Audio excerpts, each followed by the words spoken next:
Bismillah, alhamdulillah, assalatu wassalamu ala rasulillah wa ala alihi wa sahbihi wa mawalah, amma ba'du. Bapak hadratul mukarramin, para alim ulama, para asatid, Pak RW, Pak RT, kalau ada ya Pak?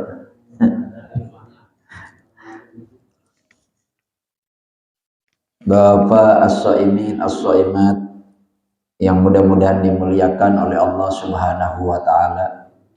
Alhamdulillah, puji syukur kepada Allah, pagi hari ini kita tidak bisa berhalangan hadir mendatangi majelis ilmu, terlebih-lebih di bulan Ramadan.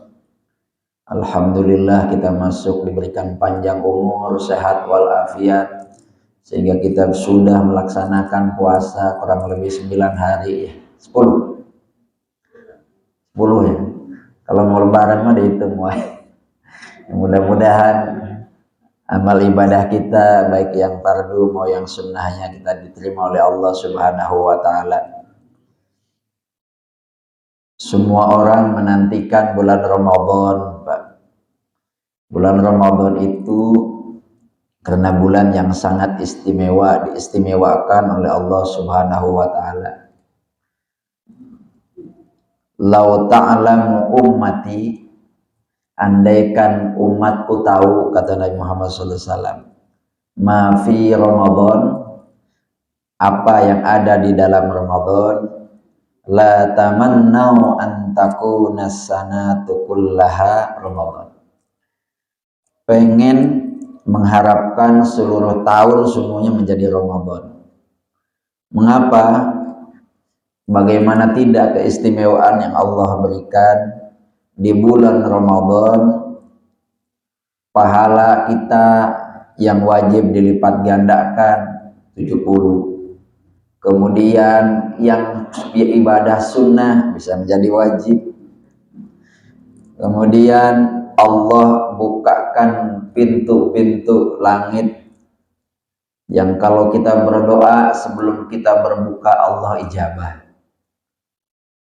Kemudian surganya pun pintunya dikhususkan, yusamma bibabi royan, yang disebut dengan pintu royan, la yadkhuluna, yang tidak akan pernah masuk siapapun illa shaimun, kecuali orang-orang yang berpuasa.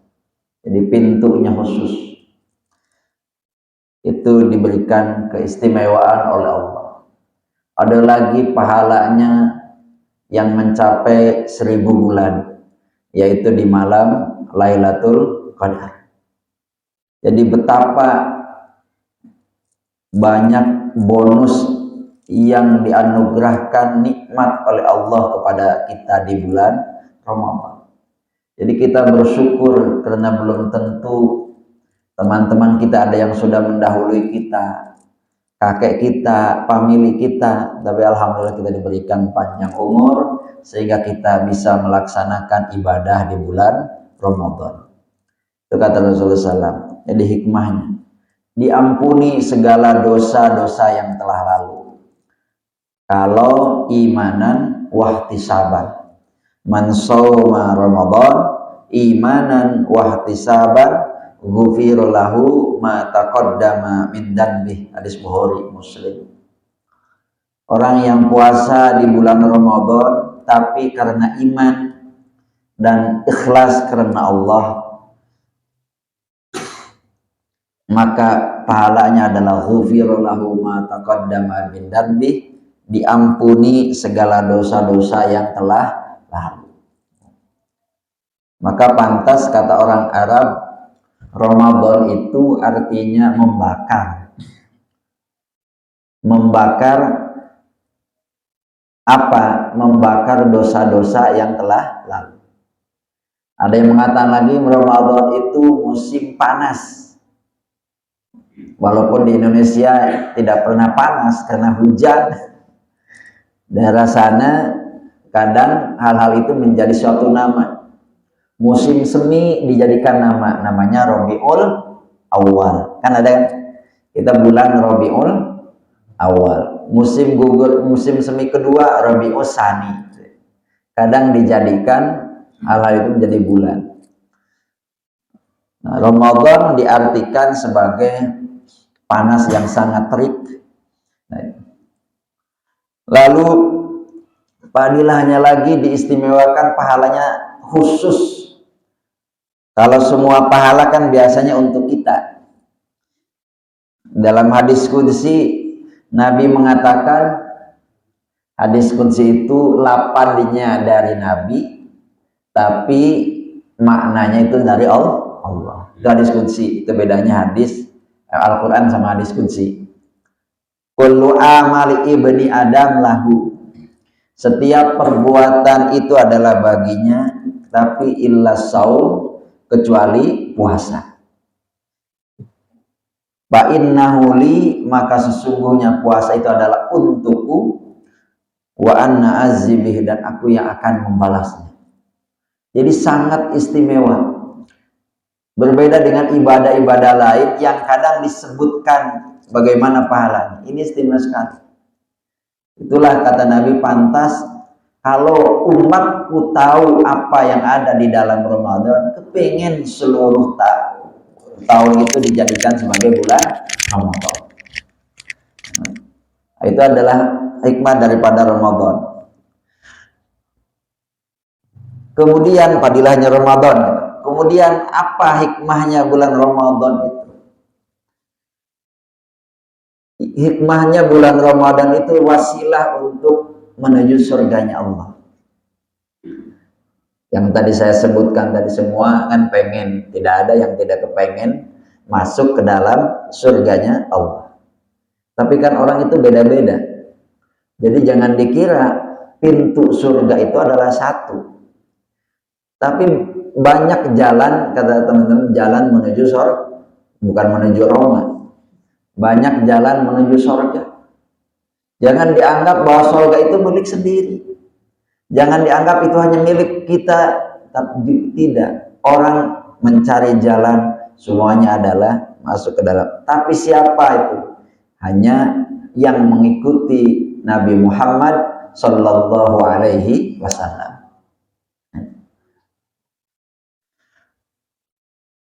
Kemudian karena di dalam bulan Ramadan itu dikatakan syarrul muassah, bulan kasih sayang, gitu. Sehingga menjadi pemicu untuk mengasihi orang. Orang yang bagaimana? Orang yang kelaparan. Ketika misalkan orang kelaparan, maka kita berbagi untuk mereka yang kekurangan. Itu jangan bulan Ramadan. Maka sedekah yang paling baik, kata Rasulullah SAW, adalah fi Ramadan. Afdhalus sedekah fi Ramadan. Yang paling utama sedekah itu adalah bulan Ramadan. Kana Nabi sallallahu alaihi wasallam ajwadan nas. Paling lomannya manusia, paling dermawannya manusia. Sehingga Rasulullah SAW diibaratkan saking lomannya, karihil mursalah, bagaikan angin yang terhembus cepat sekali. Pagi ada, sore sudah tidak ada. Kekayaan kita kan, kekayaan kita kan ditumpuk kalau gitu, tabung. Nah kalau enggak ada apa, maka kalau Bapak mungkin ya tradisi itu beda. Di negara-negara Timur Tengah, kalau sedekah itu sama, wah luar biasa. Kita keangkakan kekurangan makanan, kekurangan minum, orang berlomba-lomba di situ pada waktu itu. Ada di sini juga ada bagi tajil ini macam-macam, berlomba-lomba. Karena yang paling baik afdhalus sedekah fi Ramadan. Kemudian sebagai sarana efektif bagaimana untuk meluruskan hati yang menyimpang dari sesuatu yang kesesatan. Ya kan dengan puasa itu kan mujahadah nafas, apa ya? Membersihkan jiwa, hati kita. Dengki, iri. Ketika puasa itu sempit. Karena biasanya perilaku-perilaku kejahatan itu adalah akibat daripada makanan. Kan kita ngerebut makanan. Ada mengatakan orang yang banyak makannya kathirun naumin, maka banyak tidurnya. Orang yang banyak tidurnya adalah sempit pikirannya. Kalau puasa kan ibadah, ya.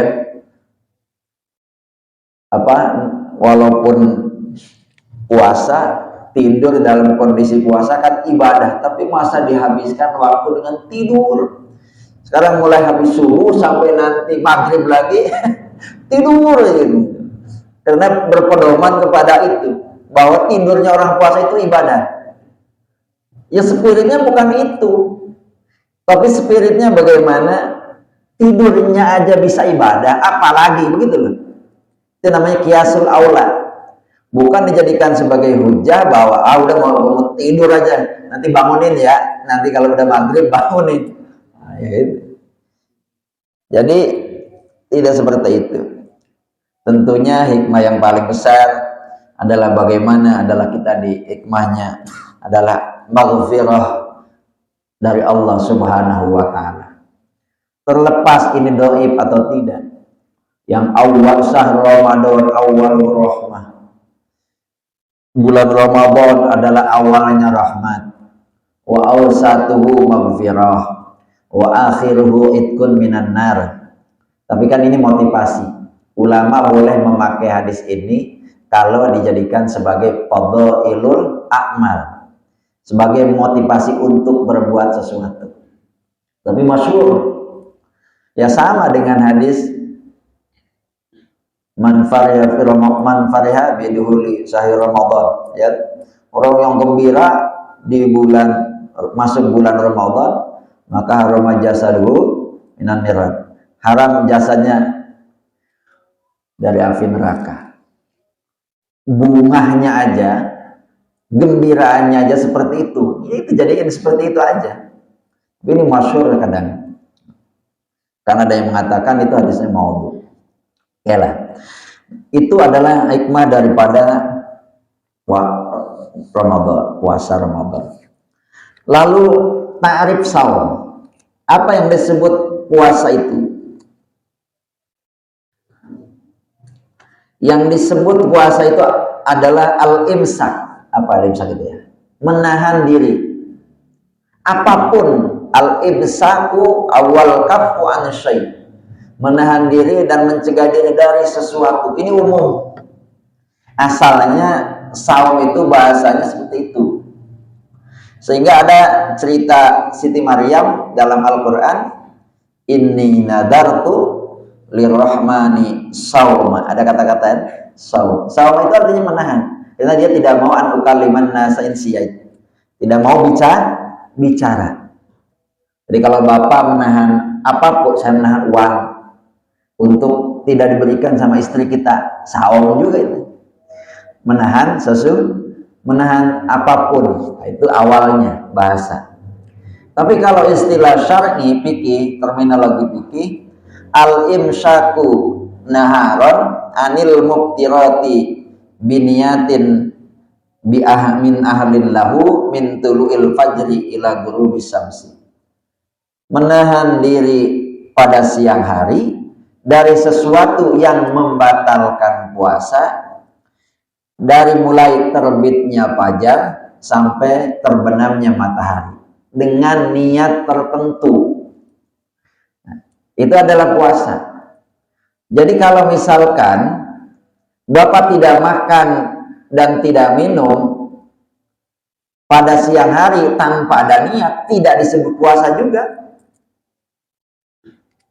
Karena apa? Karena yang namanya puasa itu dia menahan sesuatu yang membatalkan puasa, tapi ada niatnya. Maka ketika bulan Ramadan wajib niatnya kita di malam hari. Malam mibayit fala siang malam. Orang yang tidak berniat di malam hari maka tidak dianggap sah puasanya. Nawaitu shoma godin an adai fardu syahri Ramadan hadis sanati lillahi ta'ala. Nah itu.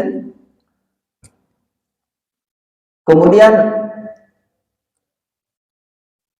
Kalau lupa niat itu ada konsekuensinya. Kalau lupa niat, tentunya dia puasa tapi tidak mendapatkan betul-betul pahala puasa. Jadi tetap harus menahan. Saya lupa niat malamnya, paginya dia harus tetap tidak makan, tidak minum, ya kan? Karena kita tidak niat, maka dianjurkan boleh menurut madhab Syafi'i tabi'an lil Imam Malik, mengikuti pendapat Imam Malik, niat selama 1 bulan tapi di awal Ramadan. Nawaitu sauma syahri Ramadan kullihi, boleh tab'an lil imam atau taklidan lil Imam Malik fardhan lillahi ta'ala. Saya niat puasa bulan Ramadan sebulan penuh karena taklid kepada Imam Malik, fardu, karena harus kata taklidnya itu. Karena kita harus tahu siapa yang berpendapat hal itu. Nah, itu. Nah, konsekuensinya kalau kita lupa niat di bulan Ramadan itu, maka tentu kita tidak sudah menggugurkan kewajiban tetap puasa.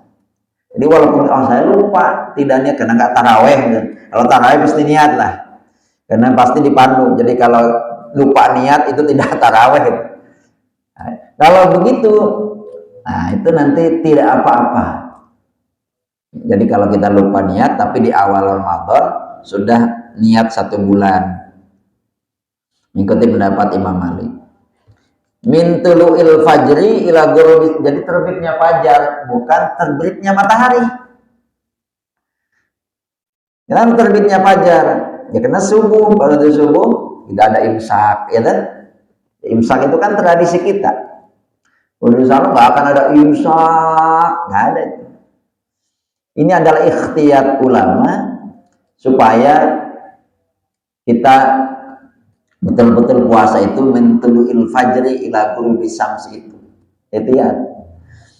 Yang macam-macam imsak itu kan tradisi, nggak ada misalnya imsak zaman Nabi pakai serine, pakai sahur, imsak diteriak-teriak di speaker dan seterusnya. Itu ya, ulama-ulama itu pintar kan mengijtihad seperti itu. Nah, itu adalah puasa. Sebenarnya momen bersejarah banyak di bulan Ramadan itu ya. Ya kalau kita tahu tanggal 2 Ramadan itu bagaimana peristiwanya perang yang sangat luar biasa, yaitu apa? Perang Badar. Perang Badar itu terjadi di bulan Ramadan.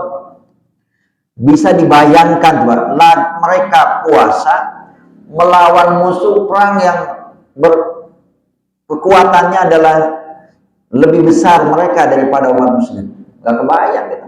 Tapi mereka puasa. Jadi kalau kita lihat, coba kalau nggak ada pertolongan Allah, lapar itu atau tidak makan, tidak minum itu bukan berarti tidak ada kekuatan. Karena pertolongan Allah itu justru seperti itu. Perang Badar itu terjadi di bulan Ramadan. Kita kalau tahu sejarah, Pak Haji mungkin tahu usia berapa. Proklamasi kemerdekaan Indonesia itu kapan? Bulan Ramadan. Tanggal 9 Ramadan kalau nggak salah. Tanggal 9 Ramadan. Jadi berarti adanya kemerdekaan kita itu betul-betul sudah dipikirkan oleh tidak hanya pemerintah, semua kiai-kiai bagaimana menentukan itu momen-momen itu. Jadi kalau konteksnya negara kita, Fathul Mekah, Fathul Mekah itu bulan Ramadan. Nabi masuk ke kota Mekah tanpa ada setetes darah pun yang mengalir. Di situ mereka masuk Islam berbondong-bondong, hatta musuh-musuh besar Abu Sufyan, Hindun, semua itu pada masuk Islam semua. Jadi Nabi dakwahnya tidak pernah ketika itu adalah tetesan darah mengalir sedikit pun ketika itu. Mereka masuk dengan berbondong-bondong. Idza jaa nasrullahi wal fath wa ra'aitan nasa yadkhuluna fi dinillahi afwaja fasabbih bihamdi rabbika wastaghfir innahu kana tawwab. Kemudian juga di bulan Ramadan itu wafatu zaujatin Nabi Khadijatul Kubra, wafatnya istrinya Rasulullah Shallallahu Alaihi Wasallam, Siti Khadijah. Siti Khadijah itu luar biasa, Pak. Siti Khadijah itu sering disebut-sebut sama Nabi, walaupun Nabi sudah menikah dengan Siti Aisyah. Sehingga Siti Aisyah sering cemburu, kenapa sih yang disebut-sebut itu hanya Khadijah, ya namanya istri lah. Pasti ada komen aja. Jadi jangan suka ngomong istri orang lain, apalagi atau ngomong-ngomong tentang perempuan di depan istri kita. Jangan, itu ada tabiat itu perempuan. Jadi kalau tabiat perempuan itu pasti seperti itu. Khadijah Kubra wafat di bulan Ramadan. Itu orang terkaya tapi harta kekayaannya habis dipakai dakwahnya Rasulullah Sallallahu Alaihi Wasallam. Bahkan dia menyampaikan, ya Rasulullah, andaikan saya tidak memiliki harta apapun, apa sedikit pun, tapi engkau masih tetap terus berdakwah di jalan Allah, tulang-tulang saya yang katanya kalau kita mati silakan ambil untuk dipakai jembatan untuk dakwah.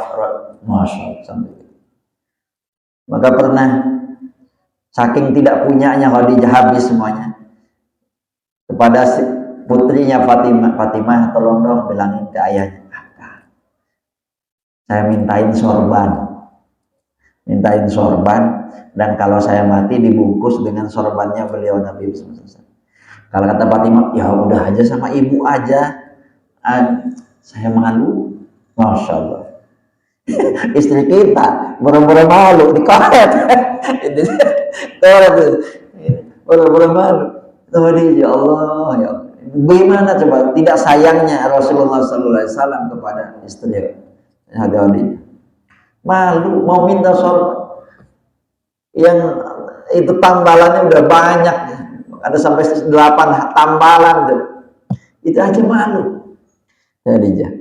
Itu sudah Khadijah meninggal di kapan? Di bulan Ramadan. Yang jelas kita sering dibacakan sahur Ramadan alladzi unzila fil Qur'an hudal linnas wa bayyinatin minal huda, diturunkannya Al-Qur'an. Turunkannya Al-Qur'an itu adalah terjadi kapan? Di bulan Ramadan.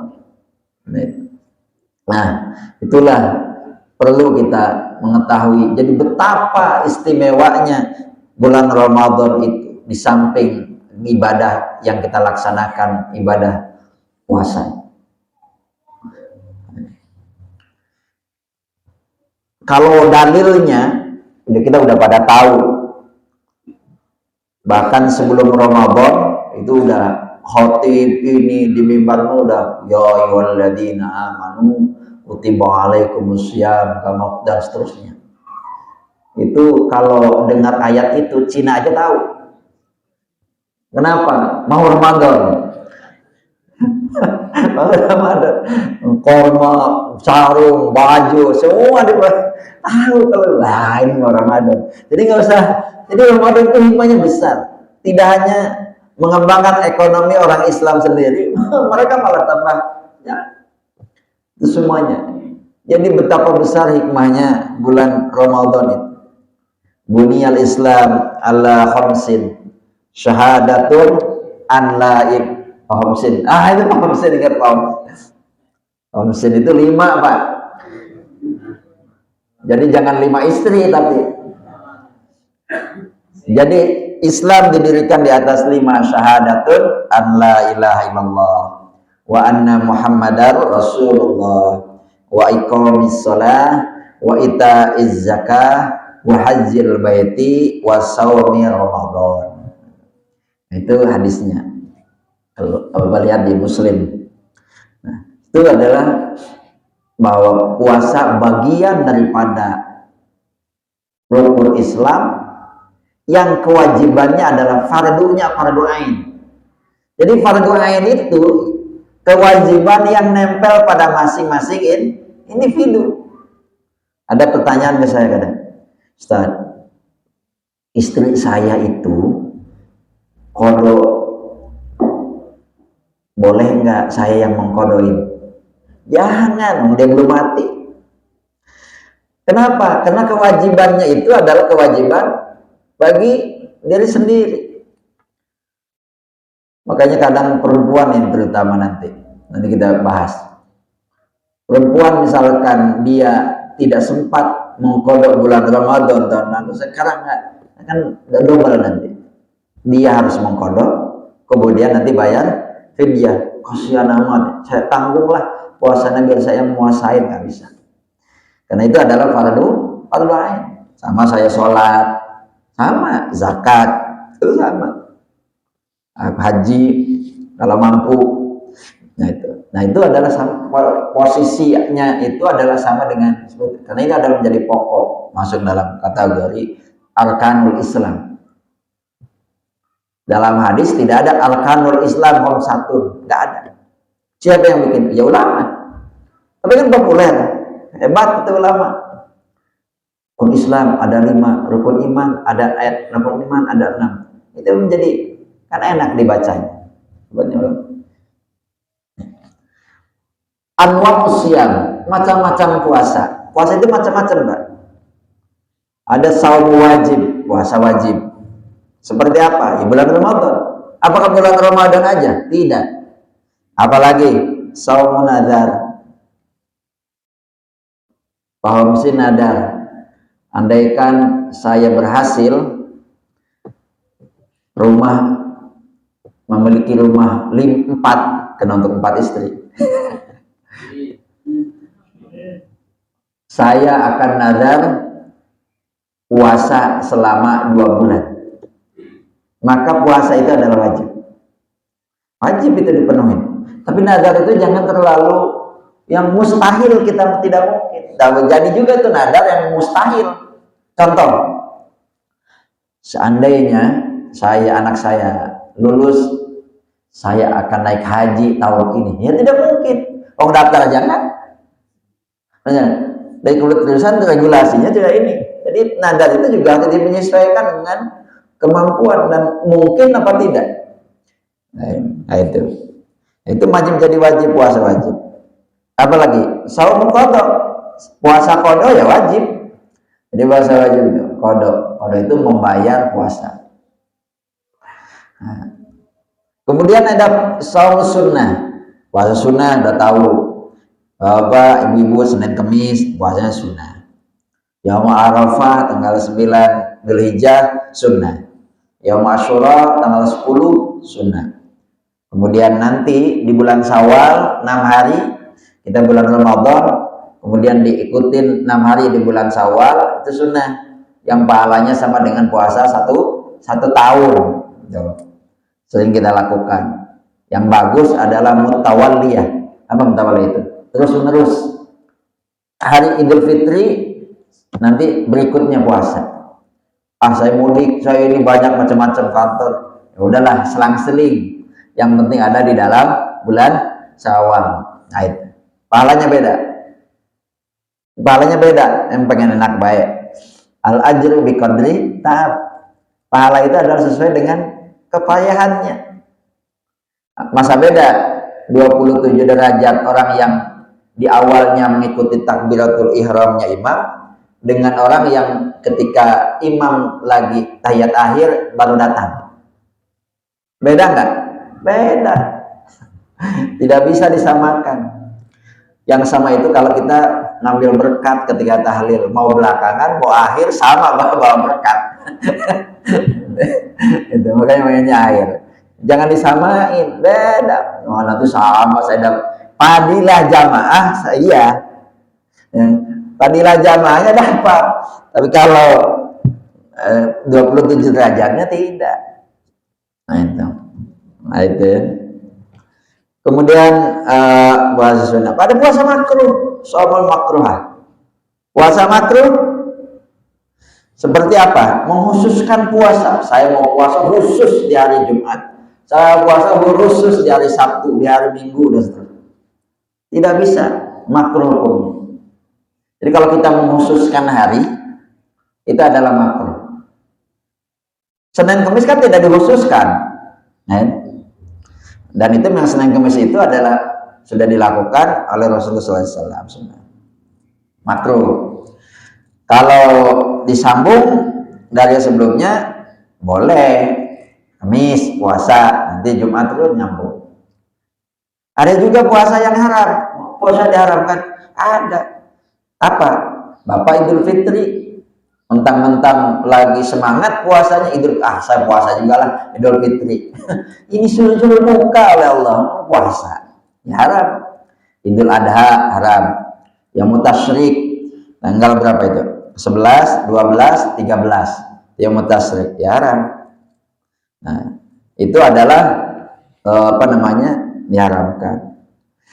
Nah, puasa sunnah juga yang dilakukan oleh istri tanpa seizin suami, min ghairi idni jauzihi, tanpa izin daripada suaminya, tidak boleh. Jadi kalau mentang-mentang istrinya suka ke pengajian, kemudian pas Senin Kemis puasa, izin dulu sama suaminya. Ya, saya mau puasa besok ya. Jangan mentang-mentang kita rajin, tidak pernah izin. Nah, itu juga bisa jadi haram. Kenapa? Karena mengikuti perintah suami adalah wajib. Nah, suami itu wajib. Jadi kalau dulu sebelum kita suami istri, mungkin surga ada di telapak kaki ibu. Tapi kalau istri, surganya ada di telapak kaki suami. Memarah itu kata ini. Wah, superior amat gitu. Jadi, kita harus kesamaan gender nih gitu. Ya logikanya begitu. Jadi kadang kalau uang istri milik dia, tapi kalau uang suami milik bareng-bareng, itu kadang begitu. Tidak bisa. Oke, baik. Itu masih dalam rangkaian puasa. Kemudian tabaqatus shaum, tingkatan puasa. Al-Ghazali misalkan dalam kitabnya itu dia membagi ada 3 tingkatan itu. Shaumul umum, shaumul orang yang biasa-biasa kayak kita, yaitu kita menahan lapar ini pagi mulai terbit fajar sampai ke matahari, ya biasa kita shaumul umum. Maksiat jalan, bukan puasa lah. Ya tetap itu mah puasanya shaumul umum yang biasa-biasa aja. Tapi kalau kita mau kepada tingkatan yang khas, tingkatan istimewa, maka di samping itu kita harus menahan seluruh anggota tubuh kita adalah tidak digunakan untuk maksiat kepada Allah. Telinga dipakai untuk dengerin ngaji, walaupun nggak bisa ngaji. Mata dipakai untuk ngaji, lihat Al-Quran. Sekarang mata itu kan, mungkin ini hikmah juga, adalah semua dihabiskan di HP. Mulai pagi sampai pagi lagi, HP tidak pernah lepas. Ini mungkin peringatan juga kita. Memang ada baiknya, tapi juga ada mudaratnya. Apa semua dihabiskan dengan itu? Tentu kan tidak. Tahan itu semuanya. Bahkan kalau kita ketinggalan HP yang sudah kita di stasiun Bojonggede, balik lagi tuh ke rumah. Tapi kalau ketinggalan istri nggak pernah balik lagi, berangkat aja sendiri. Nggak kan ya ini. Kadang HP itu menjadi sesuatu yang urgent coba. Zaman dulu tidak pernah ini, mana-mana dulu bawa tasbih, bawa ini. Sekarang kan ganti ke HP. Itu memang mungkin udah zamannya. Bukan berarti tidak bagus, semuanya ilmu ada di situ, itu ada di situ bagus, cuman tidak dijadikan sebagai prioritas. Ada jedanya, mata lelah juga. Kita kalau lihat HP terus-terusan juga lelah, lihat komputer aja lelah, karena harus ada istirahatnya. Maka kalau kita pengen matanya bagus kan lihat yang hijau-hijau gitu. Ke puncak itu kenapa ini? Ini karena melihat suasana itu. Orang Arab kalau lagu puncak apa? Begitu turun dari bandara, jannah, hadrah, jabal hadrah, jannah. Lihat perempuannya, khawr, bidadari. Ini ya karena yang hijau-hijau itu adalah mau lihat ke mata itu, katanya begitu, betul Bang? Tapi kalau lihat uang yang hijau enggak, pengennya yang merah. Nah, nah itu jadi seluruh anggota kita berhenti untuk hal itu. Kita mencoba. Nah, namanya kita manusia, maksiat tetap ada. Apa itu? Wala taqfu ma laysa laka bihi ilmun. Inna sam'a wal basara wal fuada kullun ulaika kana anhu mas'ula. Nah, itu semuanya. Jadi janganlah engkau mengikuti terhadap apa yang kalian belum tahu. Mata, kemudian telinga, sama telinga, mata dan hati semua akan dipertanggungjawabkan di hadapan Allah Subhanahu wa taala. Kalau sudah begitu, puasanya istimewa. Ada lagi yang sangat tinggi, saumul khawasil khawas. Berarti sangat istimewa, bahasa anak-anak mahasiswa, mumtaz, kaum laut. Siapa mereka? Mereka itu adalah orang-orang yang menahan diri lapar, minum, anggotanya tidak bermaksiat, tapi tidak ada terbesit afkar min umur dunia, tidak pernah terbesit sesuatu pun pikiran-pikiran dunia, walaupun dia punya dunia. Maka kalau ulama-ulama tasawuf misalkan zuhud itu bukan berarti tidak punya dunia. Mereka kaya. Lihat siapa itu? Imam Ash-Shadili. Oh kaya, dia punya 200 kuda. 200 kuda itu kan setingkat mobil apa itu? Dia apa namanya, pembantu-pembantunya banyak. Jadi bukan berarti orang zuhud itu adalah miskin. Dia tidak mau dunia itu menjadi menunggangi dia. Jadi memang tarekatnya Sadiliyah harus gagah, bajunya bagus, ininya bagus, dengan yang kumel-kumel kayaknya orang tasawuf nih. Kucel, tidak, itu beda tarekatnya, beda tarekat Sadiliyah. Nah, itu adalah tingkatan puasa. Nah, sekarang Bapak mau pilih yang mana? Apa mau tetap di umum saja? Apa naik sedikit ke khas? Nanti kemudian ada apa namanya? Saumul khusus, khusus, saumul khawasil khawas itu. Nah, itu enggak mungkin. Mereka siapa? Mereka para nabi, para aulia, gitu. Nah, surutu wajib puasa, syarat wajib puasa. Syarat wajib puasa. Puasa itu wajib. Kewajiban itu dikenai kepada non puasa itu satu harus muslim. Islam. Maka non muslim tidak wajib. Fala yajib wala kafirin. Tidak wajib bagi orang kafir melakukan puasa atau mengqadha. Atau misalkan ada orang non muslim masuk Islam, apakah nanti mengqadha terhadap apa yang ia tinggalkan? Enggak, dia tidak mengqadha. Dia sudah masuk Islam aja semua dosanya diampuni oleh Allah, sementara dia bersih bagaimana bayi baru lahir dari rahim ibu. Kedua harus balik itu adalah dewasa,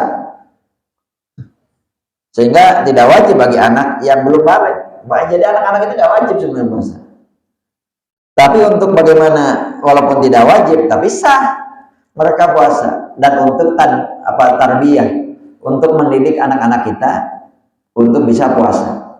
Jadi kalau sama dengan sholat, 7 tahun diajarin, ya nggak apa-apa sampai luhur, nggak kuat sampai.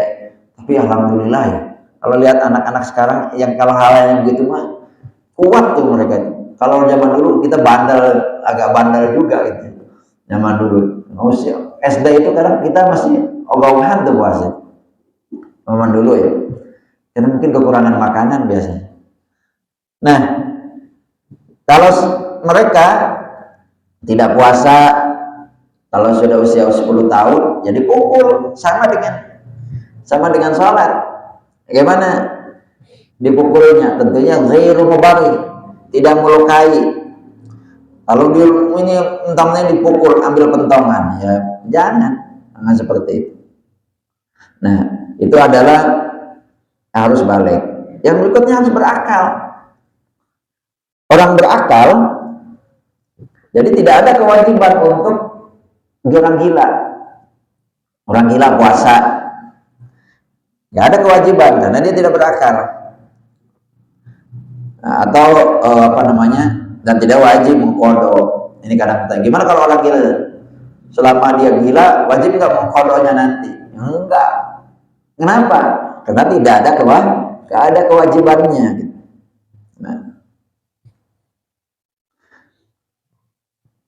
Nah, kemudian syarat syurutus shaum ini penting.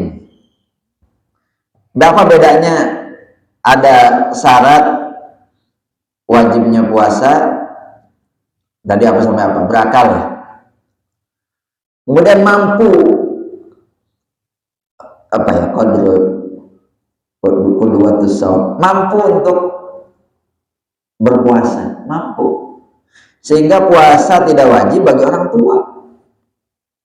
Orang tua nggak ada ya orang tua. Pengennya muda semua apa? Muda lah. Orang tua nggak wajib, sehingga tidak wajib bagi orang tua. Orang sakit, pekerja berat, ini tidak wajib. Tapi catatannya nanti bagaimana? Ya kalau nanti harus bayar fidyah. Orang sakit yang terus-menerus sakit, nanti bayar fidyah walaupun tidak puasa. Suci dari haid, an-niqa anil haid, suci dari haid. Jadi kalau perempuan lagi puasa keluar haid, batal. Kemudian nifas. Kemudian bermukim, jadi itu tidak pernah bepergian. Ada orang yang suka jalan terus. Tapi dengan catatan nanti, puasa bagi musafir itu tentunya kita nih, ini kadang tradisi yang salah. Ini mudik. Jadi jangan diniat dari rumah langsung mau buka puasa. Kadang udah pada bekal nasi. Ini nanti untuk di jalan ini. Jadi disiapkan minuman, disiapkan makanan dan seterusnya. Jangan. Ketentuannya orang bepergian itu dilakukan, yang berpuasa buka puasa itu dilakukan kalau dia pergi sebelum fajar. Qabla tulu'il fajri. Jadi pergi jam 3 udah berangkat. Jangan siang hari udah pada bekal. Ini mana sengaja untuk batal. Jadi ya, nanti boleh baru ketika misalkan tidak mampu, baru kita boleh untuk buka puasa. Jarak yang ditempuh ya sama dengan masafatul qasri. Masafatul qasri berapa?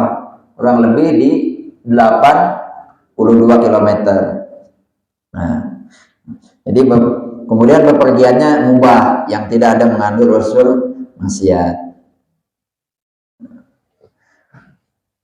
Kalau puasa bagi orang sakit, misalnya, orang yang sakit tuh tapi yang masih ada harapan sembuh ya Pak.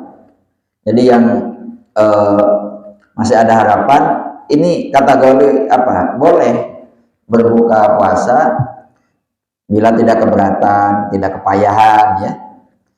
Tapi wajib membayar fidyah itu, mengkodok, dan wajib mengkodoknya kalau memang itu masih ada harapan sembuh. Tapi kalau tidak ada harapan sembuh, nah hukumnya puasa adalah maka wajib. Kalau memang kalau tidak ada harapan sembuh, maka tidak puasa tadi, diganti oleh fidyah aja.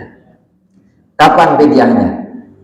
Boleh ketika tenggelam matahari, ini sama kasihkan berapa? Satu umur itu ya 6 on lebih ya, kita bulatkan menjadi 7 on. Jadi nggak nyampe seliter sebenarnya. Kalau 7 on 700 gram, ini segitu beras kita keluarkan tiap hari kasih, itu lebih bagus.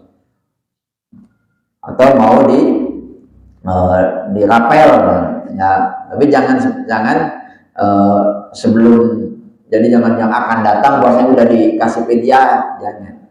Jadi tiap hari itu seperti itu. Kemudian ada, kalau tadi syarat wajib, ini ada syarat sah, beda. Jadi apa puasa itu dianggap sah kalau 1 Islam, 2 berakal, Yang ketiga tamyiz. Tamyiz itu tadi apa? Jadi tamyiz itu adalah yang idem, yang sudah tahu pakai sendal sendiri, yang sudah tahu pakai baju sendiri. Nah itu tamyiz namanya. Mengetahui waktu yang, kemudian kita mengetahui waktu yang sah untuk apa? Untuk puasa. Kapan waktu yang sah untuk puasa? Udah tahu. Jangan sampai kita tidak tahu. Belum puasa Ramadan atau sudah puasa. Kemudian nanti harus suci dari haid dan suci dari jari nifas. Baru dikatakan bahwa itu adalah sah. Tuh, jadi ada syarat wajib, syarat sah, ada rukun. Nah, beda. Rukunnya puasa. Kalau rukun sudah di dalam puasanya itu. Yang pertama harus niat, ya, an-niyatu niat. Kita harus niat tadi, nawaitu sama qadin an adai fardhi syahri ramadhani hadisanati fardhal lillahi ta'ala. Harus niat. Nah, yang tadi saya sudah bilang, boleh taklid kepada Imam Malik. Yang kedua adalah menahan diri dari sesuatu, al-imsak anil mubtirat. Menahan diri dari sesuatu hal yang membatalkan puasa, ya kayak makan, kayak minum, dan lain hal ya. Nih, apa yang membatalkan puasa itu?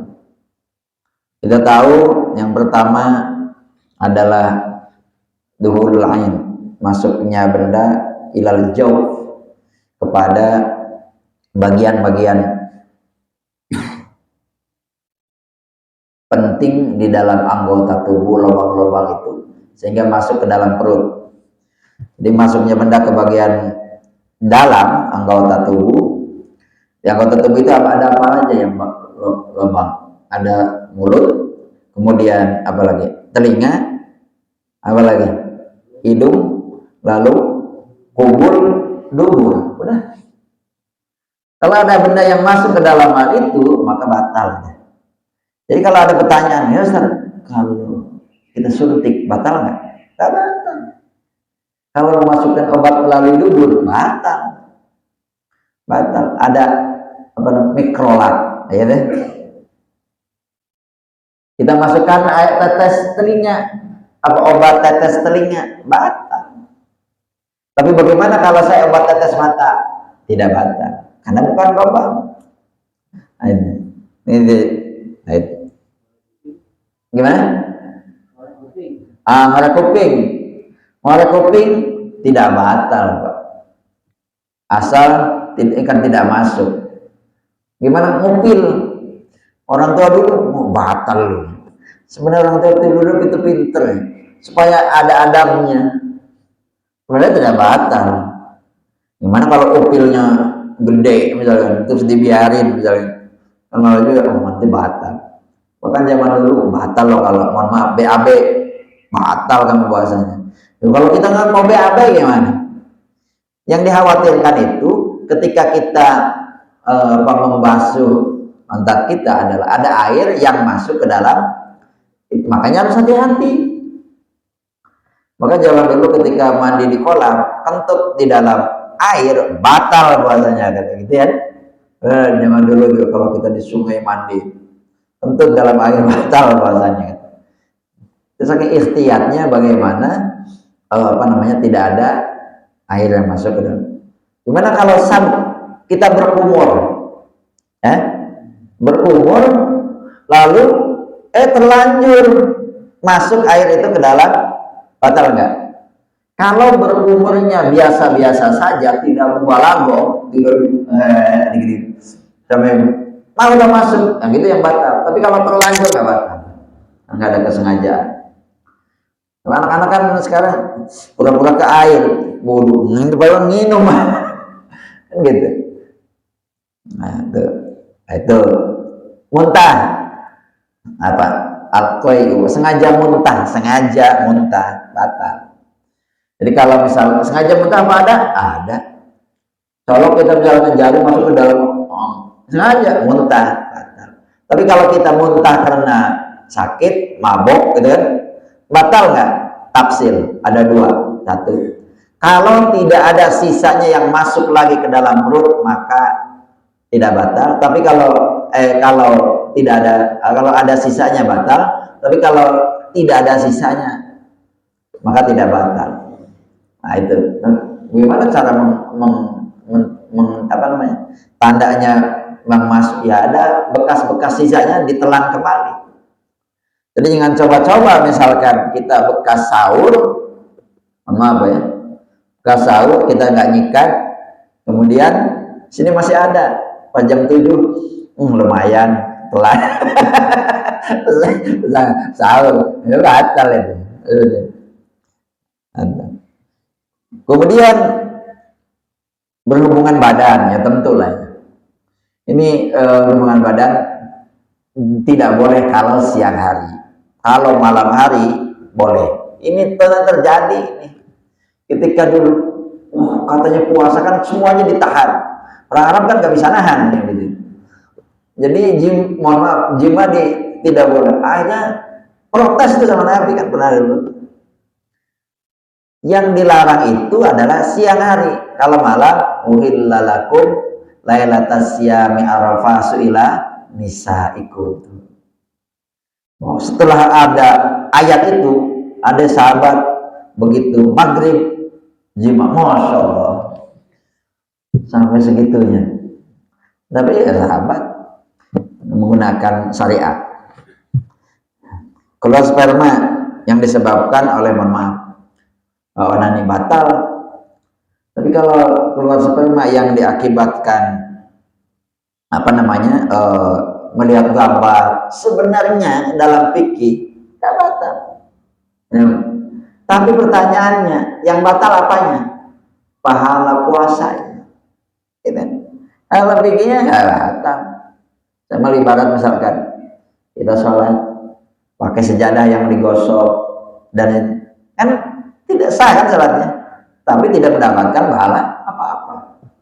Naik haji pakai biaya dari ongkos yang haram hasil korupsi, sah hajinya? Sah, tapi tidak mendapatkan pahala apa-apa. Murtad, nah itu batal. Gila, lebih puasa jam 12 gila, ya batal puasanya. Mabuk, pingsan itu bisa membatalkan kalau pingsannya seharian. Tapi kalau misalkan pingsannya dimungkinkan lagi bangun, atau epilepsi lah ya Mbak, kan ada yang epilepsi ya, ada ayan kalau orang Jawa bilang ayan. Kalau misalkan ayan, epilepsi, jika terjadi sepanjang hari saat berpuasa, batal. Kalau masih menemukan waktu sebentar saat berpuasa, maka puasanya tetap sah. Nah,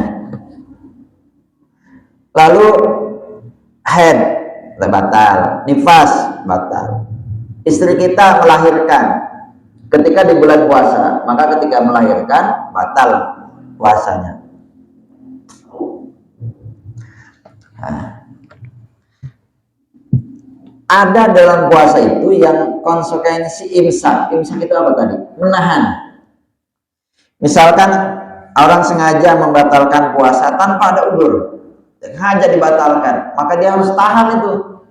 Ada kewajiban harus menahan diri dari perkara yang membatalkan puasa, meskipun puasanya tetap sudah batal. Orang yang lupa tidak niat, nah tadi yang saya bilang, orang yang lupa tidak niat puasa pada malam hari, maka siangnya tetap harus menahan sebagai sanksi.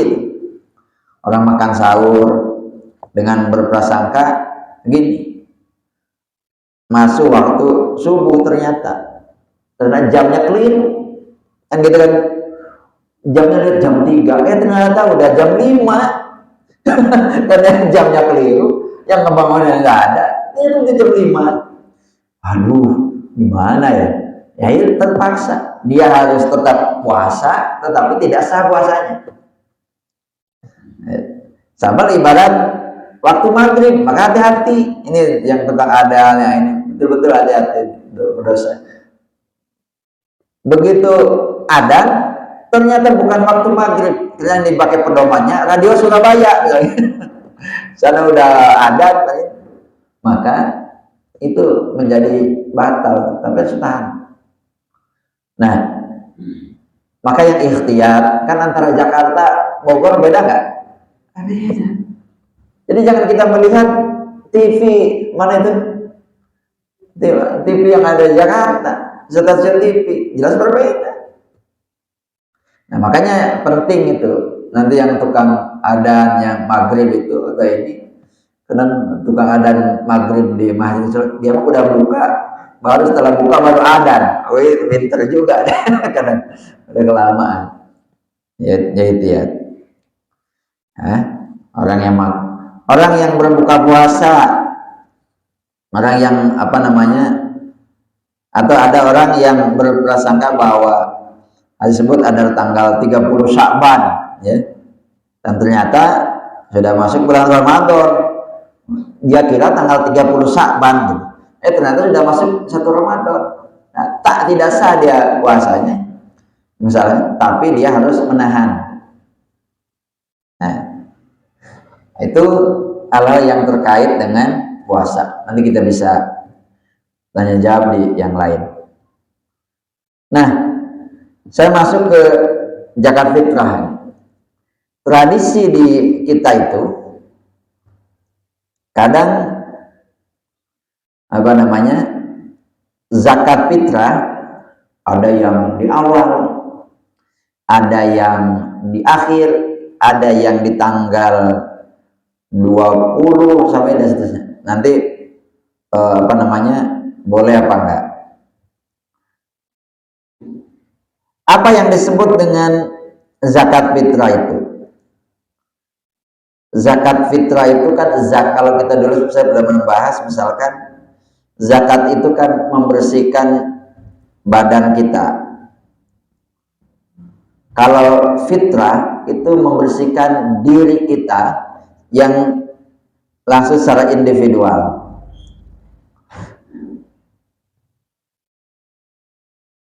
Maka ketika misalkan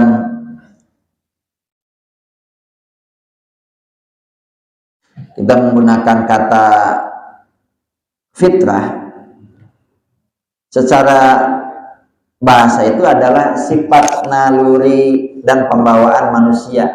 Kan misalnya Idul Fitri. Nah, fitri itu berarti dia adalah suci. Suci dari apa? Dari dosa. Tapi kalau misalkan secara fikih, kadar yang harus dikeluarkan dari sebab badan kita, maka nanti dinamakan dengan zakat fitrah, karena zakat fitrah itu mensucikan badan kita dan meningkatkan ya amal perbuatan kita. Sehingga kalau ijma ulama itu adalah hukumnya mengeluarkan zakat fitrah itu adalah hukumnya wajib. Nah, dalam syarat zakat fitrah ada syurutul zakat fitrah itu ya orang yang mengeluarkan zakatnya itu bukan hamba sahaya. Sekarang udah nggak ada. Yang kedua harus muslim. Yang ketiga melebihi dari biaya hidup, dan biaya hidup orang yang wajib ia nafkahi selama sehari semalam pada tanggal 1 Syawal. Tapi jangan, mungkin yang miskin amat sekarang enggak ya, dia bisa gitu. Jadi melebihi biaya hidup orang-orang yang wajib nafkahi selama tanggal 1-nya itu. Kalau kurang, ya tidak ada kewajiban bagi dia nggak punya. Melebihi dari hutang, meskipun belum jatuh masa tempo. Melebihi dari biaya hidup, membantu dan pas rumah itu yang apa namanya, yang keduanya layak lah. Kemudian yang menjadi sebab menanggung zakat fitrah orang lain, kan kadang-kadang ada kita ada yang menanggung ya. Kalau saya mau ngejakatin siapa? Anak kita kan? Maka itu nanti hubungan apa? Hubungan antara tuan itu apa ya? Majikan sama hambanya. Ini kalau kasus perbudakan. Hubungan pernikahan bisa apa berarti istri, nanti anak, atau kalau hubungan kekerabatan ya wajib bagi orang tua untuk mengeluarkan zakat fitrah untuk anaknya yang masih kecil. Kalau gila ya dikeluarkan juga itu.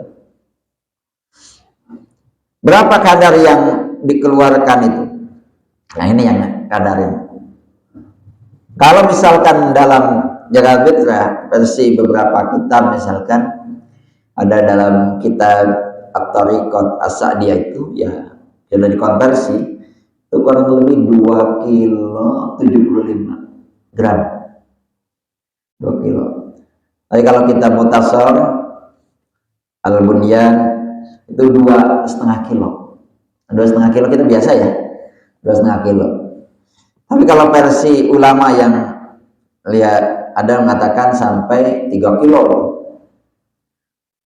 Tapi kalau misalkan di liter berapa kita? 3 liter, 3 liter setengah dengan kualitas yang bagus ya. Kemudian diniatkan zakat fitrah itu, maka zakat untuk dirinya sendiri berarti nawaitu an ukhrija zakatal fitri an nafsi fardholillahi ta'ala.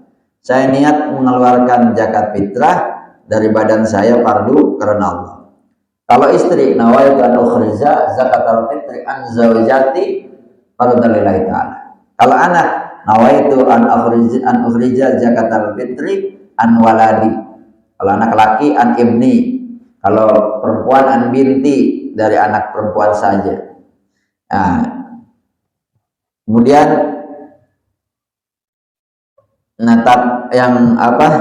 pelaksanaan niat itu, niat zakat fitrah itu boleh dilakukan saat memisahkan makanan pokok yang digunakan zakat. Saat dipisahkan dulu makanan pokok yang digunakan. Saat memberikan zakat pada orang yang berhaknya. Ini saya kasih, tapi niat boleh. Atau saat memberikan zakat kepada wakil, kan kadang-kadang kita ke wakil ya, kadang ada yang seperti itu. Nah itu pelaksanaan waktunya. Jadi kadang kita dari rumah sudah diniatin, dan diniatin lebih dulu. Nah, sehingga ketika menyerahkan Allah gimana? Rabbana taqabbal minna innaka antas samiul alim. Nanti yang nerima penerima itu panitia, bukan amil biasa kita. Karena kan amil itu artinya, kategori amil itu adalah orang yang diangkat oleh pemerintah. Ya ajrakallahu bima a'taita wa ja'ala laka tahura wa barakalaka fima abqaita. Ini biasa tuh. Kapan waktu mengeluarkan zakat fitrah? Ulama berbeda pendapat nih. Yang pertama ada waktu zawaz. Nah, waktu zawaz kapan?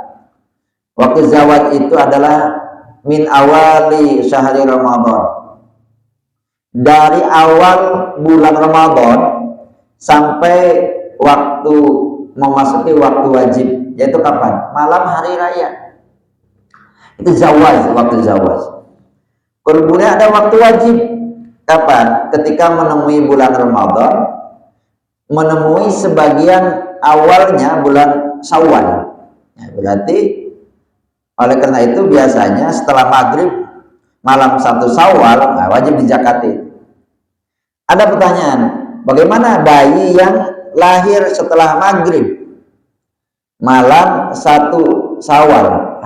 Ada bayi lahir malam 1 Syawal, biasanya fitri namanya. Ya, wajib nggak? Ya, maka tidak wajib dizakatin itu, karena tidak menemukan antara Ramadan dengan Syawal. Kemudian ada waktu sunnah. Nah, ini waktu sunnah. Kapan waktu sunnah? Sebelum melakukan sholat hari raya. Itu sunnahnya memang. Pertanyaannya kan membingung, tapi ya, nanti gimana cara membagikannya ini? Kalau kecuali kita membagikan langsung kepada mustahik, boleh nggak kita anukan langsung kepada orang? Boleh. Itu kita sendiri, saya mau ngasih ini si anu, nggak apa-apa. kasihkan langsung tanpa harus ada melalui amil atau panitia. Kemudian ada waktu makruh, waktu karohah. Kapan waktu makruh? Setelah sholat hari raya sampai menjelang tenggelam matahari pada tanggal 1 Syawal. Nah, setelah hari raya, jadi kalau usahakan berarti sebelum hari, kalau setelah hari raya baru melakukan zakat fitrah, maka hukumnya makruh. Kemudian ada waktu haram. Waktu haram kapan? Ya setelah tenggelam matahari, tanggal 1 Syawal, matahari udah tenggelam, kita baru ngasihkan zakat. Kepada siapa zakat ini? Kepada yang asnaf yang berapa itu? Yang 8 itu. Kalau ada. Kalau tidak ada ya salah satunya. Biasa kita adalah fakir dan miskin. Fuqara, dulu pernah saya bilang, ketika fuqara adalah orang yang dia tidak memiliki harta atau pekerjaan yang bisa mencukupi kebutuhannya, dan kebutuhannya orang yang ditanggung nafkahnya, jadi betul-betul fakir. Berbeda dengan orang miskin. Kalau miskin, orang mempunyai harta atau pekerjaan yang mencukupi kebutuhannya, tapi tidak layak baginya untuk menafkahi orang-orang yang ditanggungnya. Itu fakir. Dan yang di kita paling ada apa ya? Fakir, miskin. Biasanya begitu. Saya tidak bicara untuk misalkan yang lain. Dulu pernah kita bicara Ibnu Sabil, kemudian bicara mu'allaf, kemudian ada riqab, ya. Tapi pertanyaannya sekarang yang ini, bagaimana kalau yang zakat pakai apa itu? Uang ya? Pakai uang. Pakai uang itu kan bukan madhab Syafi'i, Pak. Jadi alangkah baiknya kalau kita konsisten terhadap madhab Syafi'i, maka kita harus mengikuti madhab Imam Syafi'i. Pakai apa? Pakai beras. Berapa? Terserah ukurannya tadi. Mau 3,5 liter, apa 2 kilo 75 tadi, atau 2 kilo, boleh tidak? Bahkan ada ulama. Kemudian yang kedua adalah kalau kita terpaksa mengikuti madhab, maka kita harus tahu madhab Maliki itu madhab Imam Hanafi yang menggunakan pakai uang itu. Cuman itu harus mengikuti dia. Kata dia zakat fitrah itu harus dari apa? Bisa bur, apa bur itu? Bisa gandum. Kalau ukurannya Hanafiya, gandum itu setengah sok, bisa tepung, bisa kismis, atau 1 korma, 1 sok korma. Kismis berapa? 1 sok korma. Coba jangan tanah korma. 1 sok korma itu kurang lebih 3 kilo, 3,8 kilo, 3 kilo, hampir 4 kiloan. Nah sekarang 1 kilo korma berapa? Katakanlah kormanya korma bagus, ajwa. Aduh, ajwa 1 kilo. Bisa berapa? 200. Hampir 200. Kali aja 4, ini 1.200.000, atau mungkin kurang lebih 1.150.000-an lah ya. Coba Bapak kalau ikut. Jadi gitu. Jadi kalau kita hadapi berarti Bapak pakai uang 1.150.000-an kurang lebih. Punya istri, punya anak, punya berapa yang kita akan keluarkan. Nah, ada pendapat begini. Kalau begitu, udahlah panitia menyediakan beras saja di masjid, yang kemudian transaksi dua kali. 1 transaksi jual beli, yang kedua baru dikeluarkan zakatnya. Biasanya begitu. Jadi misalnya, sediakan beras 2 seukuran zakat fitrah 3,5 liter, berasnya yang bagus. Nah kemudian diuangkan berapa? Jadi harus ada akadnya dulu. Pak, saya mau beli beras berapa? 3,5 liter dengan uang biasanya berapa? 35.000 atau 40.000 yang bagus. Oh ya silahkan. Yuk Pak, ini berasnya, sini uangnya. Nah, kemudian beras yang udah dimiliki baru diniatin zakat fitrah. Begitu. Nah, itu hanya kalau kita ini. Walaupun ada madhab Syafi'i, misalkan Imam Ar-Riyani boleh zakat fitrah menggunakan uang. Menurut minimal orang Syafi'i, nah, tapi lemah lah. Madhab Syafi'i Imam Ar-Riyani itu. Nah, itu seperti itu. Jadi ternyata mahal kalau kita mengikuti madhab. Jangan kita mengikuti madhab Abu Hanifah, tapi ngasih uangnya madhab Syafi'i. Itu namanya talfik dan pinter kodek. Talfik. Jadi nggak bisa. Jadi seperti itu. Yang yang kalau kita menggunakan zakat fitrah itu. Mungkin kita disambung dengan pertanyaan aja, barangkali ada hal-hal yang kita bisa diskusikan atau kita tanyakan.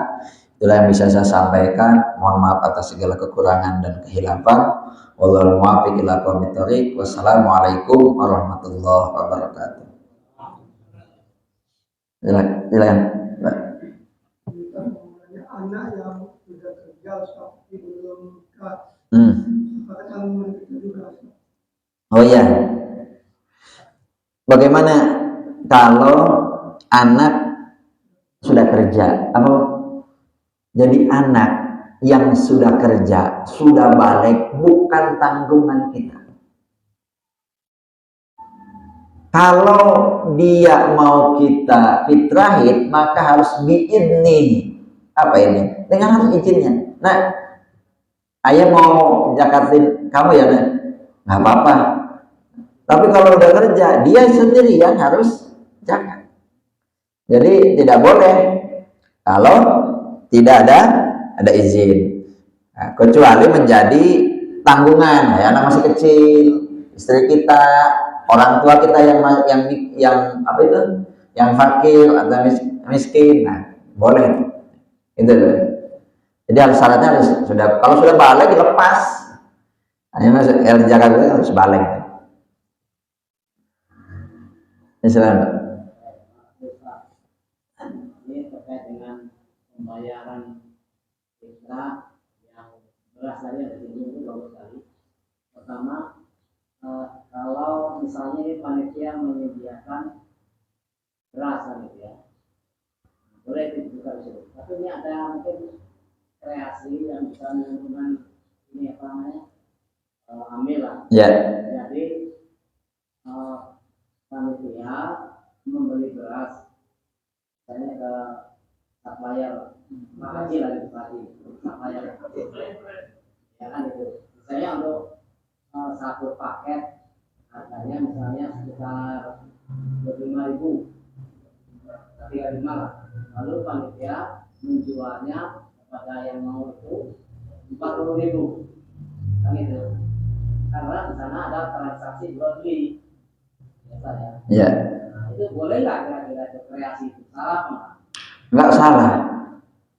Kalau memang karena akannya jual beli dulu. Tapi pada prinsipnya yang kita keluarkan zakat fitrah itu adalah berasnya harus berkualitas. Jadi harus bagus. Kenapa? Itu kalau ukuran satu sok tamar itu yang katakan korma ajwa itu kan kualitas bagus ya. Maka kita beras pun menjadi satu kualitas. Yang penting kualitas berasnya bagus. Yang kita zakatin ya, itu adalah seukuran 2-3 liter setengah atau 2 liter setengah. Ya mau, berarti ada sisa uang kan? Kalau kita misalkan saya ngejual 40.000, ya kan? Kalau di luar 35, kan ada 5.000 untuk kepentingan masjid, ada masalah. Yang kita keluarkan adalah bukan uangnya, tetapi beras yang dia beli. Persoalan dia mau zakat fitrah melebihi daripada ukurannya, nggak ada masalah. Asal jangan sampai kurang, itu aja. Bisa itu, monggo. Tapi harus ridho sama ridho. Ya. Assalamualaikum warahmatullahi wabarakatuh. Kan sering kita dengar beras yang tidak dikatakan yang kita makan. Nah, kualitasnya seperti itu. Nah, kedua, apa ya? Kan kita sekarang ini udah ada modern, udah ada yang dipakai. Nah, paketnya itu kan sesuai dengan yang kita makan. Nah, panitia mengoplos dengan gabung-gabung itu gimana? Ya, bagaimana mengoplos antara beras bagus dengan beras jelek? Tidak boleh.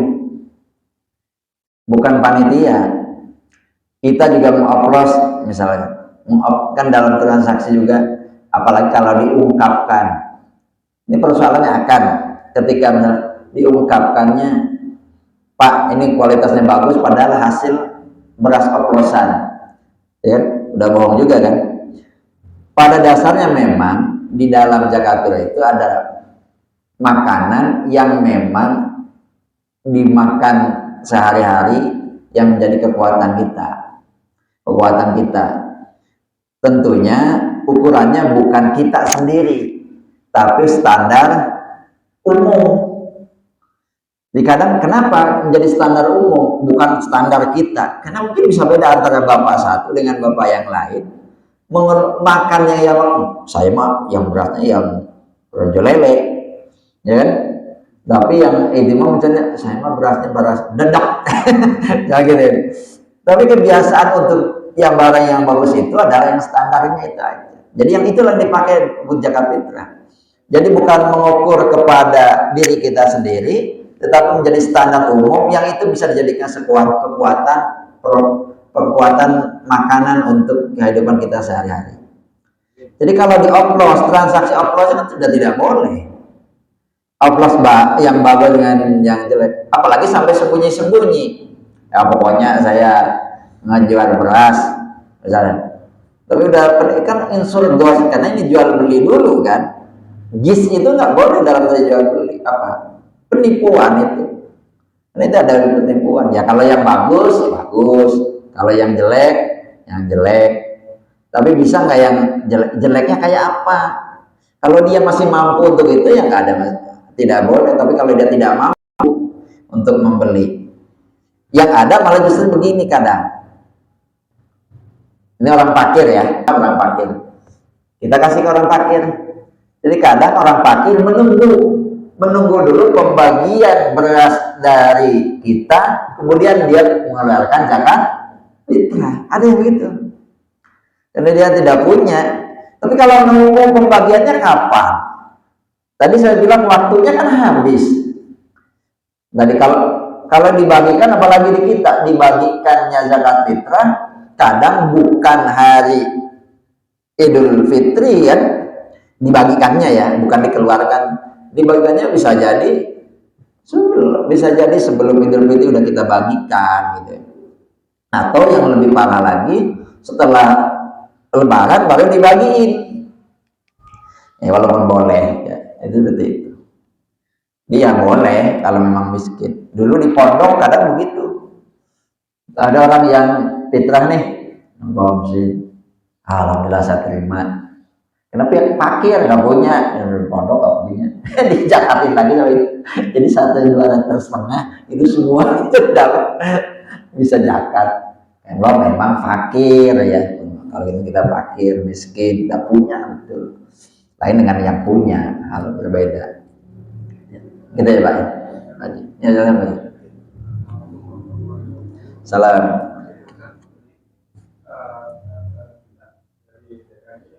Panitia, kita kan menerima zakat itu dari bermacam-macam beras gitu. Ada yang bagus, 10.000 atau 12.000 gitu. Nah, bagaimana kita kan mau dibagikan ke rakyat ini. Nah, apakah harus dari yang memberi zakat ini kita udah per paket ini kita bagikan atau harus dicampur lagi? Kalau soal membagikan nggak ada masalah, mau yang sudah yang hasil yang sudah dicampur itu kan. Yang ini persoalan tadi yang mau diperjualbelikan. Jadi kalau misalkan kita membagi beras dari semua yang dikumpulkan itu, tapi standar kualitasnya maupun standar minimal, nggak ada masalah, itu dibagiin.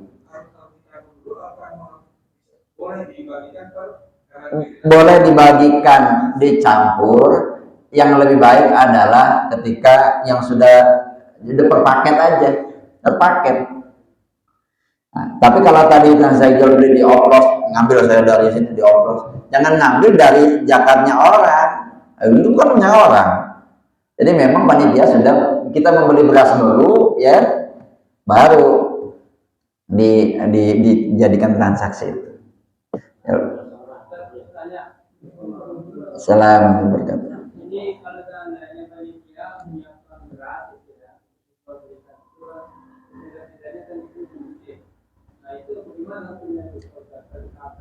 oh ya, bagaimana transaksi jual beli di masjid? Boleh, nggak ada yang melarang.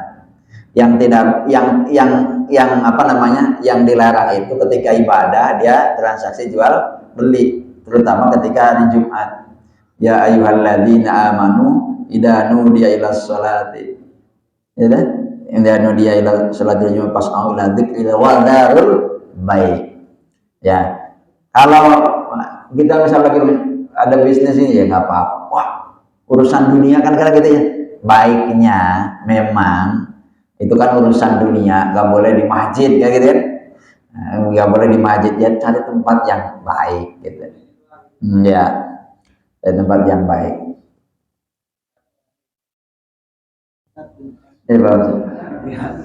Biasanya menjelang bulan Ramadan kan kita dikasih tahu sama kiai yang di kampung misalkan tolong ambil zakat gitu. Nah kemudian kita lakukan dengan cara transfer dan ijab kabulnya juga dengan PA gitu.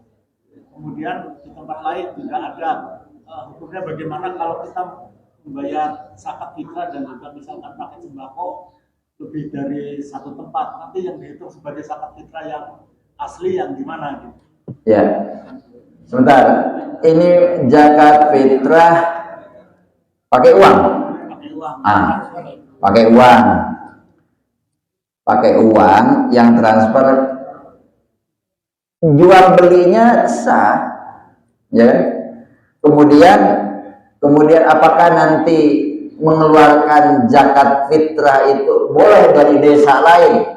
Misalnya saya di Kencana, Pak Ustadz Halim, saya zakat fitrah di mana? Di Jawa Timur. Itu tidak boleh.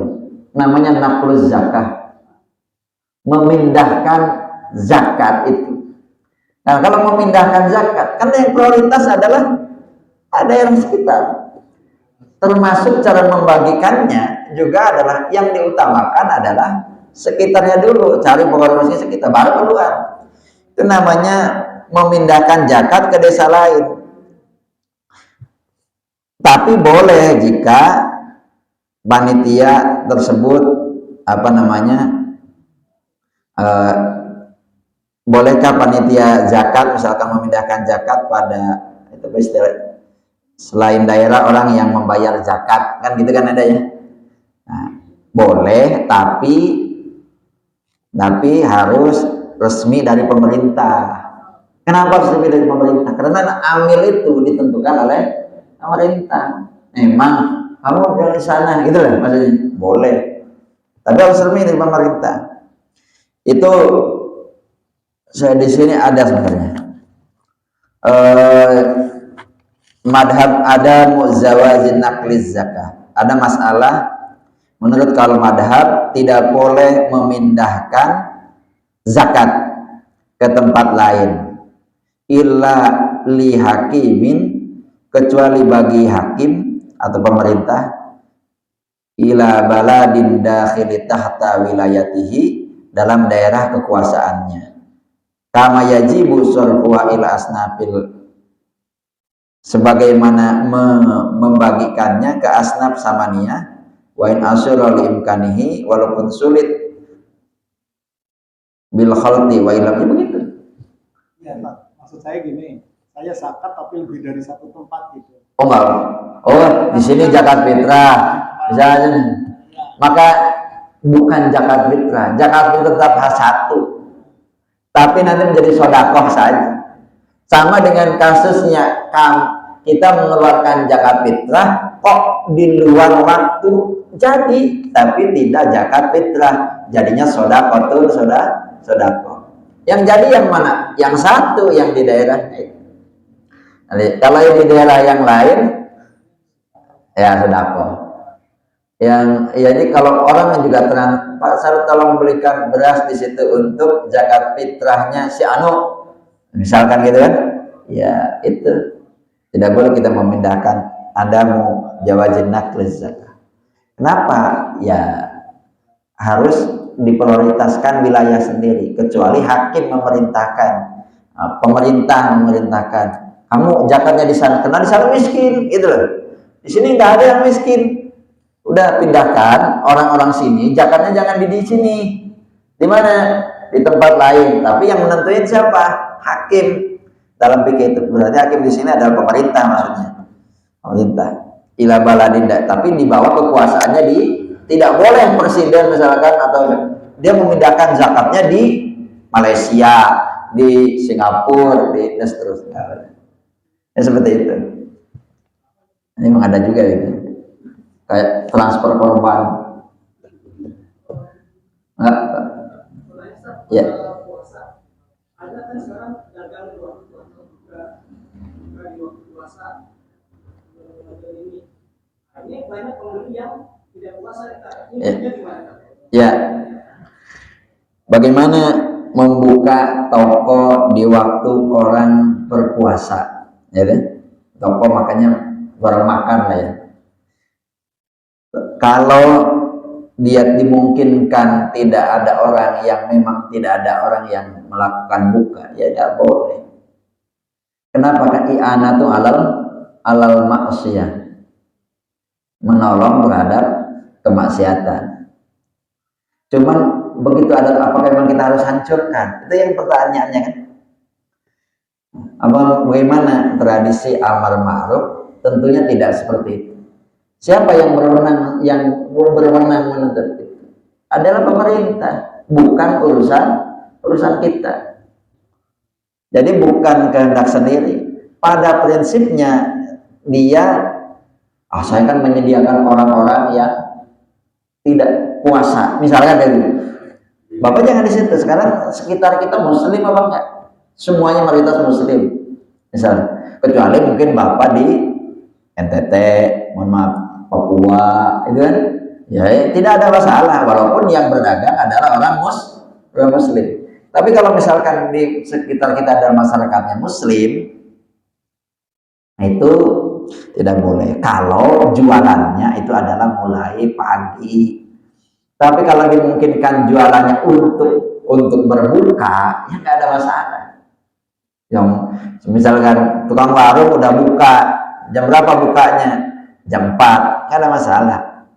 Nah, kalau misalkan tukang warung bukanya jam 7, apalagi ngapain ditutup kalau dia memang ini ya, kaki ngatung gitu kan, sebelah gitu kelihatan. Ya nggak usah tutupin. Transaksinya transaksi sih sah, tapi kan tidak mendapatkan pahalanya. Dia membantu terhadap orang berbuka iya, tidak boleh. Tapi banyak ibu-ibu yang kalau gitu kan nggak sempat masak di rumah gitu kan, akhirnya beli kemarin. Pertanyaannya bukan transaksinya yang haram, bukan. Tapi membuka warungnya itu yang iya jelas tidak barakah itu.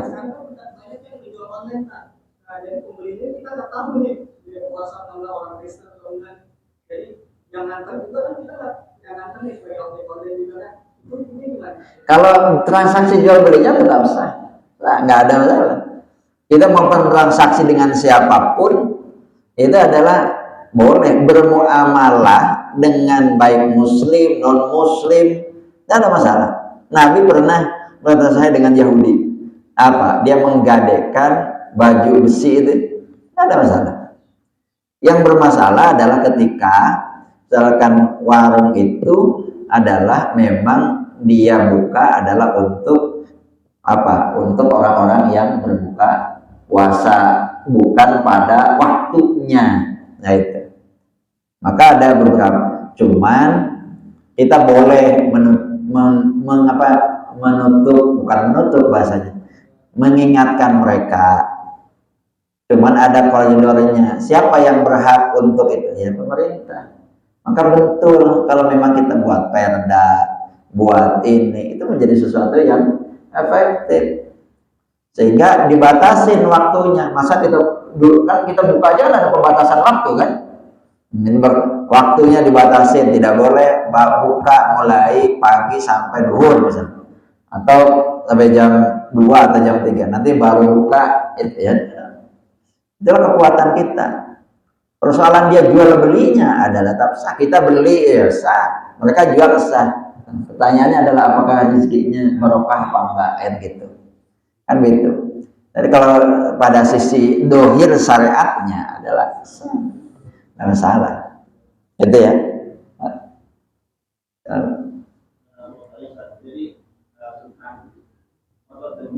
Oh ya.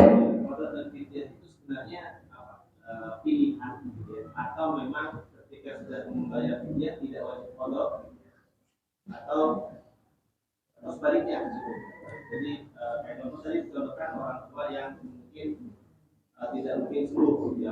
Kemudian ketika dia sembuh dia wajib qada pada tahun yang sama sebelum Ramadan selanjutnya. Atau mungkin kayak ibu menyusui yang setiap tahun. Apakah dia itu membayar fidyah tidak wajib qada atau? Ya baik. Di dalam puasa ada qada, ada fidyah, ya deh. Dan kafarat sebenarnya. Ada qada, ada fidyah, ada kafarat. Qada itu apa? Adalah berpuasa di hari selain bulan Ramadan. Itu qada ya. Nah, untuk misalkan bagi orang yang sengaja meninggalkan puasa karena udzur, maka wajib mengqada puasa sesegera mungkin itu. Nah, sedangkan orang yang meninggalkan puasa karena udzur, misalkan sakit, kemudian tidak harus segera mengqada puasa, boleh diakhirkan sesuai kehendaknya dia kalau dia sembuh.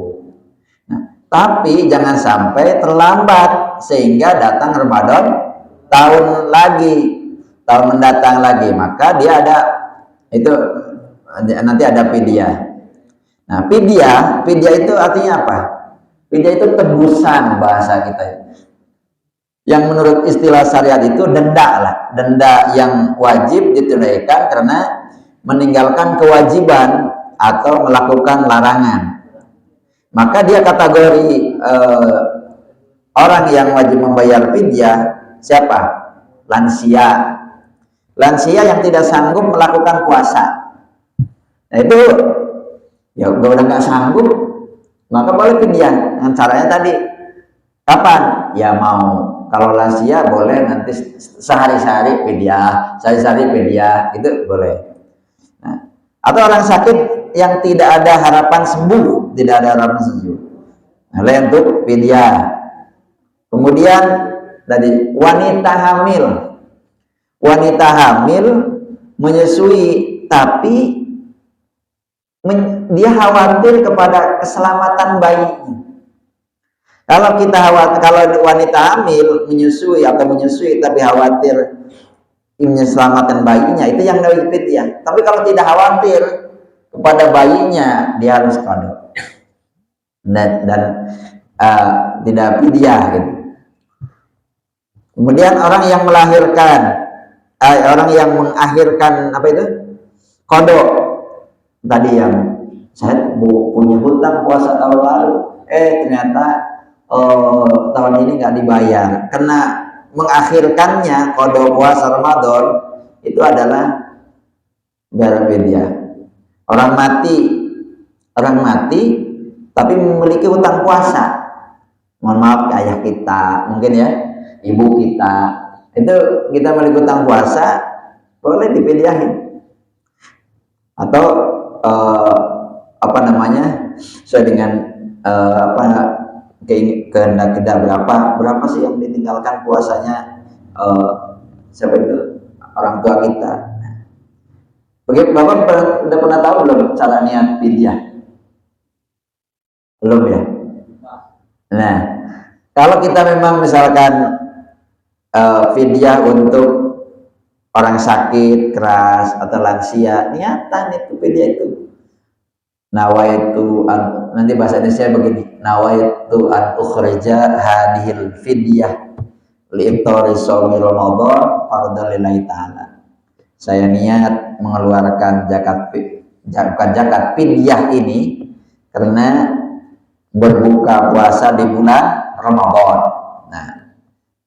Nah itu fidyah. Kalau misalkan keterlambatan kita nawaitu an ukhrija hadhil fidyah an takhir shaumi Ramadan fardhan lillahi ta'ala, karena keterlambatan bulan Ramadan tahun lalu itu fardu karena Allah, fidyah.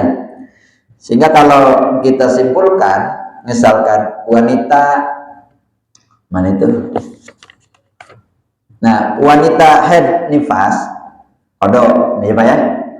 Kemudian sakit yang masih diharapkan sembuh kayak tadi, kodok aja. Kali ini harus diharapkan sembuh. Atau kalau musafir, kodok, harus kodok kalau tidak meninggal puasa. Pekerja berat, terus-terusan bekerja berat, gak ada jedanya, ya harus kodoin. Apa dia ini? Sengaja batal puasa, kodok ini. Maka dia harus kodok. Nah, orang lansia karena nggak mampu untuk puasa maka bayar fidyah. Orang yang terlambat mengkodok puasa, orang yang terlambat mengkodok puasa maka dia double. Puasa kodoknya iya, fidyahnya juga iya. Lambat lagi denda 2 kali. Jadi kalau terus lambat lagi nanti misalkan 2018 dia meninggalkan puasa 1 hari. Dia tidak pernah mengkodoi itu sampai di 2021 misalnya. Maka yang 1 hari itu jadi 2 hari fidyahnya, bukan kodoknya. Jadi kodoknya tetap 1 hari, tapi fidyahnya menjadi double. Oh iya, ini namanya sama sih, kan ceroboh itu. Nah, itu. Jadi orang yang terlambat mengkodok puasa itu. Nah, wanita hamil yang menyusui khawatir pada dirinya sendiri, maka dia kodok saja. Itu kalau khawatir kepada dirinya sendiri, atau khawatir pada bayi dan dirinya, dua-duanya. Saya khawatir bayinya, saya khawatir dirinya, maka cukup kodok.